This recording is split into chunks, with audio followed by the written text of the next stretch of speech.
Bonjour à tous, j'espère que vous allez bien. On se retrouve aujourd'hui pour une vidéo maquillage. On va faire un teint complet ensemble.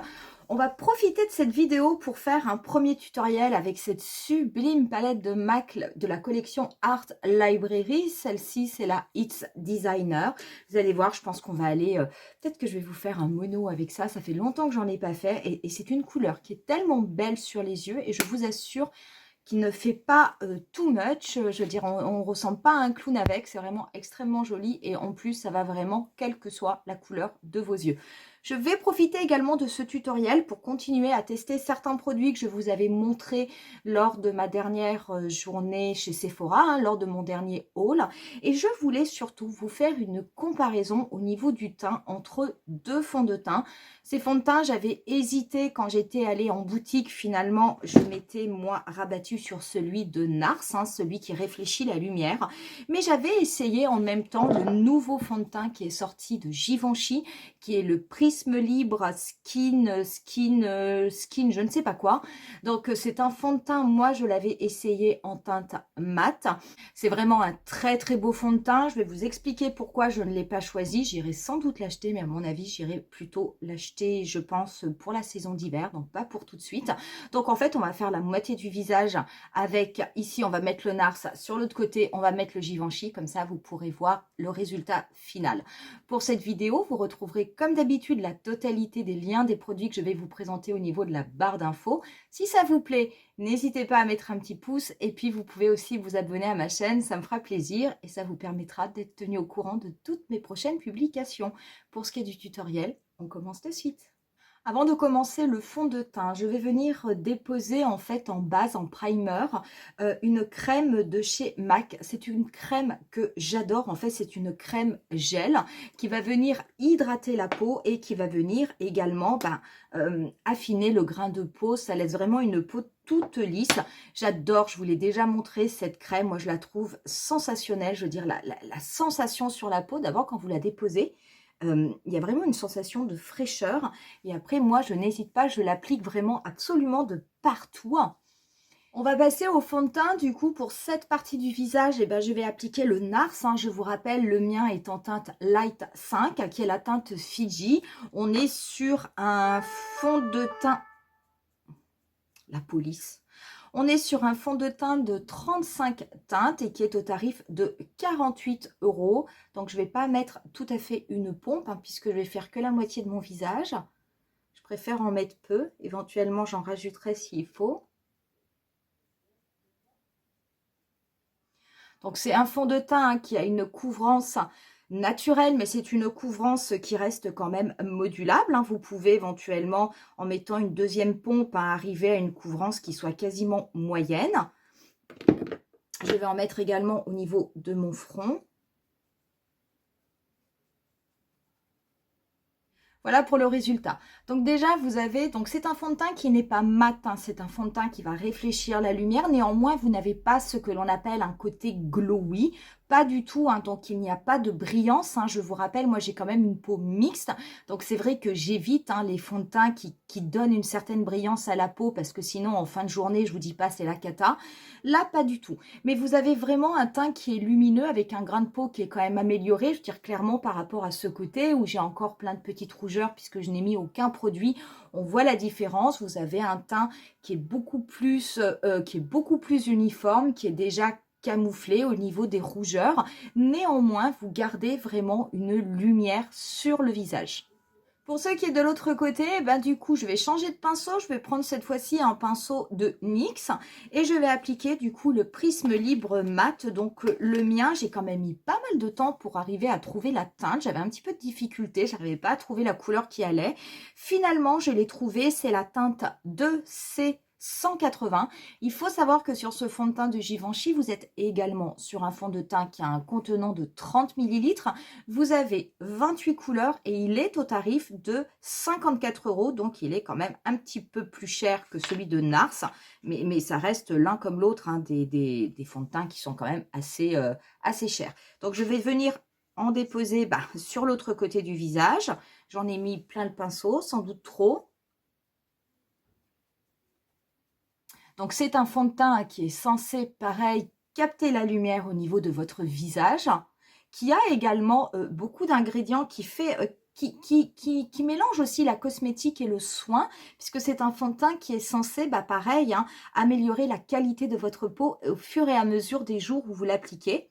Donc ça, c'est vrai que c'est quelque chose dont moi, je ne pourrais pas vous parler, puisque ça n'est pas un fond de teint que je porte assez souvent.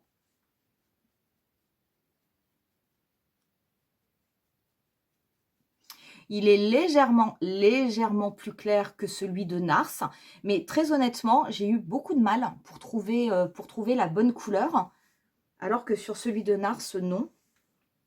Et voilà en tout cas ce que cela donne. Donc en termes de rendu, ce côté-là fait quand même un petit peu plus travailler. Ça, c'est aussi l'effet mat du fond de teint. C'est un vrai mat, mais c'est un mat, j'ai envie de dire, c'est un mat comme je les aime. Ça n'est pas du tout quelque chose de mat qui vient vous plomber votre visage. Le visage garde quand même de la lumière. Je veux dire, on ne voit pas ce côté-là, ne paraît pas plus terne que l'autre. J'allais dire même au contraire, à des moments, on a l'impression que ce côté-là est quand même plus lumineux. Mais par contre, c'est un fond de teint mat, et c'est vrai que si je ne l'ai pas pris, c'est que je trouvais qu'il y avait un côté qui était travaillé au niveau du teint, qui est très joli, c'est quelque chose que j'aime beaucoup, alors que ce côté-là, il y avait vraiment un côté imperfection camouflée, mais le teint, le rendu reste beaucoup plus naturel. On pourrait croire à la rigueur ce côté-là que je n'ai rien mis, mais que j'ai tout simplement une peau pas trop, j'allais dire pas trop dégueulasse, en tout cas pas trop moche, avec pas trop d'imperfections, alors que de ce côté-là, je veux dire, on voit, même si la couvrance n'est pas très importante, en tout cas pour moi, ça n'est pas une couvrance naturelle, hein, ça reste quand même une couvrance moyenne, mais on voit vraiment clairement qu'il y a du maquillage et qu'on a mis quelque chose sur la peau. Au niveau de l'été, ce type de résultat-là n'est pas forcément ce que je recherche. Je veux dire, souvent, moi, j'aime beaucoup avoir un effet, une peau qui semble naturelle et à la rigueur, jouer avec des poudres, mettre un petit peu de bronzer, voire mettre des bronzers qui sont un petit peu irisés. Vraiment, l'été, c'est quelque chose que j'aime beaucoup faire. Par contre, ce côté du visage travaillé, ça, c'est quelque chose que je préfère vraiment avoir pendant les mois d'hiver, ou à la rigueur, le côté naturel, visage baigné par le soleil, ne m'intéresse pas. De toute façon, il n'y a pas de soleil à Paris en hiver, donc personne ne me croirait. Donc, c'est vrai que après avoir testé les deux, je me suis dit très honnêtement, pour... c'est bientôt l'été, hein, à la fin du mois, je me suis dit pour l'été, je pense que je porterai beaucoup plus facilement le Nars, qui vraiment me permet, après je mets juste un peu de blush, un peu de poudre bronzante et puis ça y est, le tour est joué. Alors que celui-ci, j'aurais besoin après de beaucoup plus le travailler pour avoir un côté un petit peu plus allé, bronzé, naturel. Donc je me suis dit, mieux vaut prendre pour le moment le Nars, et je pense très honnêtement que je prendrai quand même celui de Givenchy parce que je le trouve extrêmement beau, mais à mon avis je le prendrai plutôt vers septembre-octobre, quand on commencera à se rapprocher de l'automne, et à mon avis c'est quelque chose qui conviendra beaucoup plus au type de maquillage que je fais à ce moment de l'année. On va passer du coup à l'anti-cerne. L'anti-cerne, je vais me servir de mon anti-cerne de chez MAC.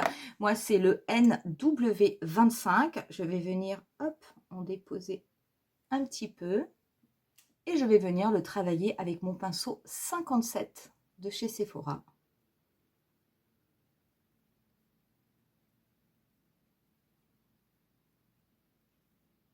Donc j'en mets bien dans le coin. Comme en plus je vais travailler avec du jaune, des fois dans le coin ici on a des petites taches sombres ou bleues, donc là je veux absolument rien avoir. Et je vais également l'estomper sur toute ma paupière mobile et sur toute ma paupière fixe.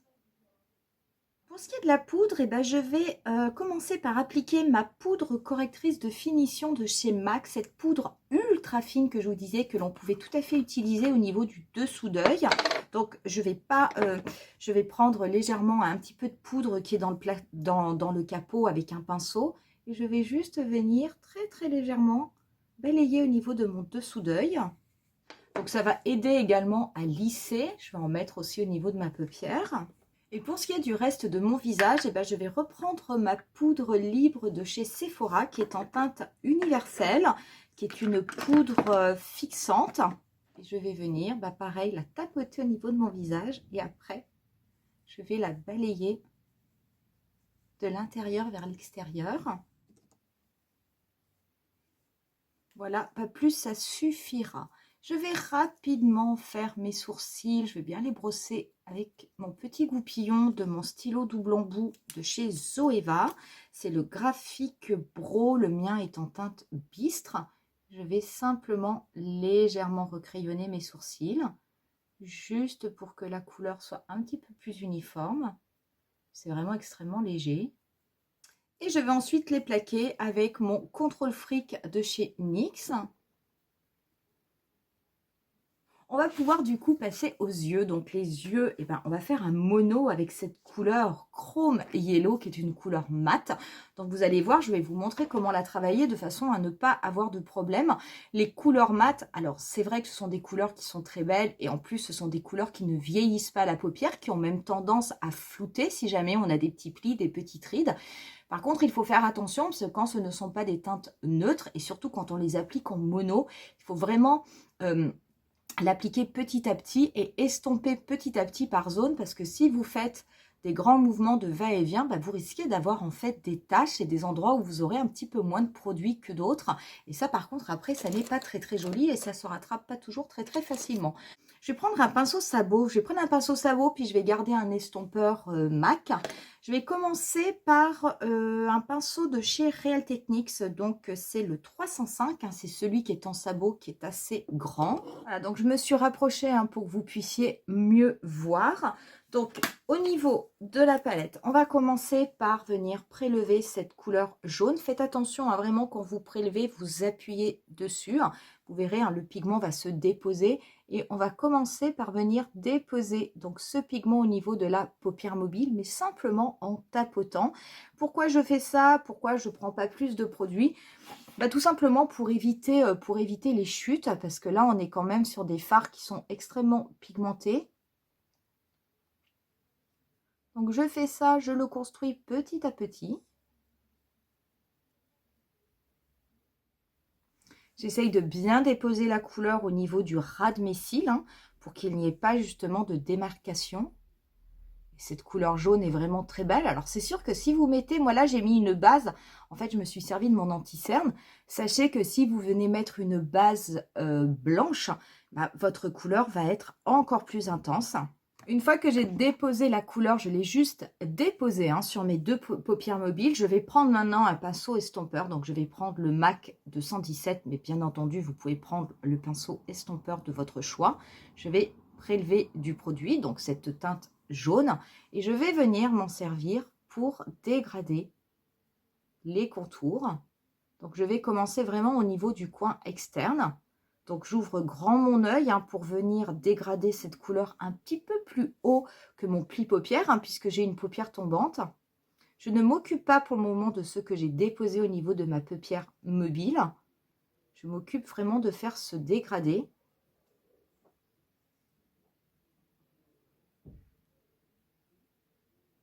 Et je vais un petit peu l'étirer en direction de la queue de mon sourcil. Voilà, c'est par contre extrêmement important que vous ayez mis une base dessous, parce que sachez que cette couleur est quand même, c'est vrai qu'elle est assez intense, mais elle est tout à fait portable, c'est pas non plus un jaune électrique, un jaune fluorescent, pas du tout. Mais par contre, c'est important de mettre une base pour pouvoir uniformiser en fait au niveau de votre paupière la peau. Quelquefois au niveau de la peau, on peut avoir des petites taches, des petites veines, des petites imperfections qui se voient. Sachez qu'avec ce type de couleur, c'est quelque chose qui se verra encore plus. Donc c'est vraiment important si vous mettez un primer, que ce soit quand même un primer qui soit teinté, et si jamais, et que ce soit un primer ou que ce soit un anti-cerne, c'est important de le mettre sur la totalité de votre paupière mobile, mais également de votre paupière fixe. Voilà en tout cas pour les fards. Je vais appliquer du coup un liner, parce que là il va falloir venir mettre quelque chose de noir pour vraiment contraster avec ce jaune. Je vais me servir du coup de mon, de mon liner qui coûte une fortune mais qui est super bien, de chez Benefit. Donc c'est le Extreme Precision Liner de la série They're Real. Et je vais venir faire un liner qui va être court, fin, sur la totalité du coup de mon ras de cils supérieur.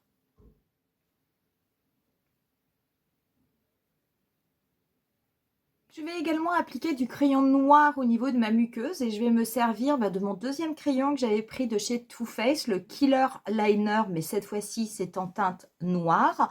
Donc vraiment, je vais bien le mettre au niveau de ma muqueuse, mais en faisant bien attention à ce qu'il n'y ait absolument aucun espace de libre.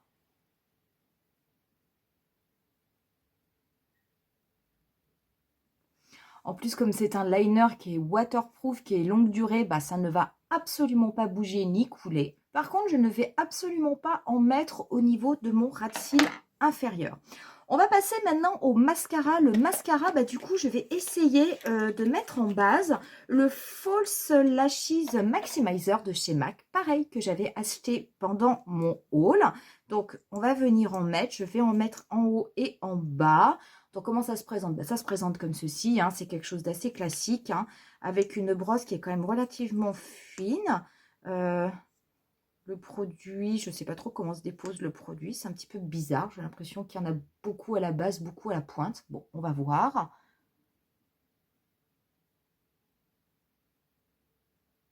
Voilà, donc bon, je ne sais pas ce que ça va donner. On va voir. Donc, c'est vrai que j'ai quand même un petit peu de produit blanc sur mes cils. Dites-moi si jamais vous avez ce produit, est-ce que vous aussi, vous avez tendance à avoir plein de produits qui viennent se mettre à la base et à la pointe de la brosse, mais pas forcément beaucoup au niveau de la brosse. Je ne sais pas du coup si c'est normal ou si c'est le mien qui est comme ça, mais c'est un petit peu étrange parce que j'ai d'autres primers et ça ne me fait pas du tout ça. Au niveau du mascara, je vais appliquer le mascara 3D Giga de chez MAC. Donc, c'est celui qui a la brosse très droite, hein, en silicone avec plein de tout petits picots. Et du coup, on va venir en déposer. Donc là, par contre, je vais bien gainer mes cils parce qu'il faut vraiment que les cils soient extrêmement gainés avec ce type de maquillage, surtout avec ce type de couleur. Voilà avec le mascara. Écoutez, j'ai envie de vous dire, j'y suis arrivée, mais non sans mal. J'ai quand même dû pas mal travailler mon mascara. Un peu trop à mon goût. Après, bon, est-ce que ça me fait plus de volume ou quoi que ce soit?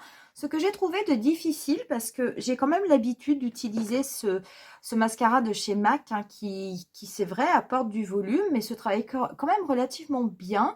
Mais avec le primer qui est censé donner un effet fossile, euh, j'ai trouvé que ça avait tendance en fait à faire quand même un petit peu des paquets au niveau des cils, ce qui peut ne pas être vilain, hein, mais du coup j'ai quand même dû beaucoup plus les peigner de façon à vraiment avoir du volume, mais à garder des cils qui soient quand même bien séparés les uns des autres. Je vais venir finir le teint, ça sent trop bon. Je vais me servir du coup de mes produits Physicians Formula et je vais me servir du Matte Monoï Butter Bronzer que je vais venir travailler avec mon pinceau 03 de chez NYX. J'aime beaucoup ces produits. Vous avez été très nombreuses, hein, quand j'avais fait la vidéo à me dire que vous aussi vous les connaissiez et vous êtes également extrêmement nombreuses à les apprécier. Et moi j'adore ce produit, hein. J'aime vraiment beaucoup ce bronzer. J'aime beaucoup l'odeur. Et je trouve que la texture, cette texture un peu gel est vraiment super agréable. Elle est facile à travailler. On va passer au blush. Et le blush, j'avais envie également de me servir de celui de Physicians Formula qui était le Copper Cabana. Donc, ce sont ces blushs, pareil, avec une formule gel. Alors, merci à toutes, hein, parce que j'ai des abonnés qui m'ont écrit pour me dire « Hey Steph, va voir la vidéo de la loge de Gabrielle » et elle avait parlé de ce blush en disant que c'était un dupe d'un blush de Pat McGrath. J'ai retrouvé la vidéo de la loge de Gabrielle et en effet, Gabi fait un test où elle met d'un côté donc ce blush-là, de l'autre côté le blush qu'elle utilise de chez Pat McGrath, c'est le Divine Orchid, que je trouve très beau, que vous pouvez acheter bien sûr en individuel, mais que vous pouvez aussi avoir dans le trio blush, où vous avez deux blushs et un highlighter.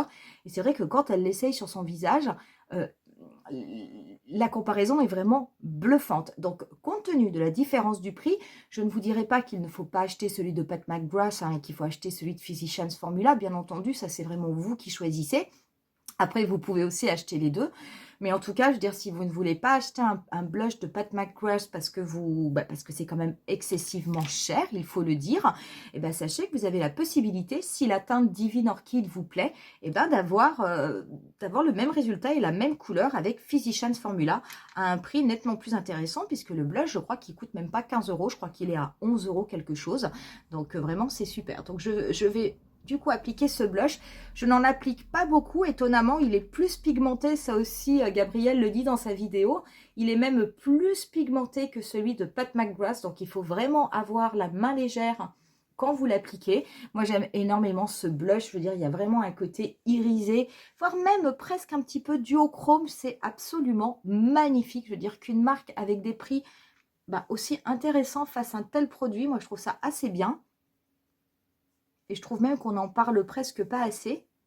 Je ne vais pas en mettre beaucoup plus, parce que les yeux sont, même si c'est un monochrome, même si c'est une teinte qui est assez claire, je veux dire, il faut quand même que les yeux restent à l'honneur dans ce type de maquillage. Je vais juste prendre un petit peu, j'ai tout fait tomber. Je vais juste prendre un petit peu d'highlighter. Donc moi, l'highlighter, je vais prendre celui de ma palette de chez Too Faced, donc ma palette Turn Up the Light en teinte médium. Je vais prendre la teinte Glow. C'est vrai que j'utilise plus Glow que Dazzle. Je vais en mettre un petit peu, hop, au niveau de l'arête de mon nez, un petit peu au niveau du bout du nez.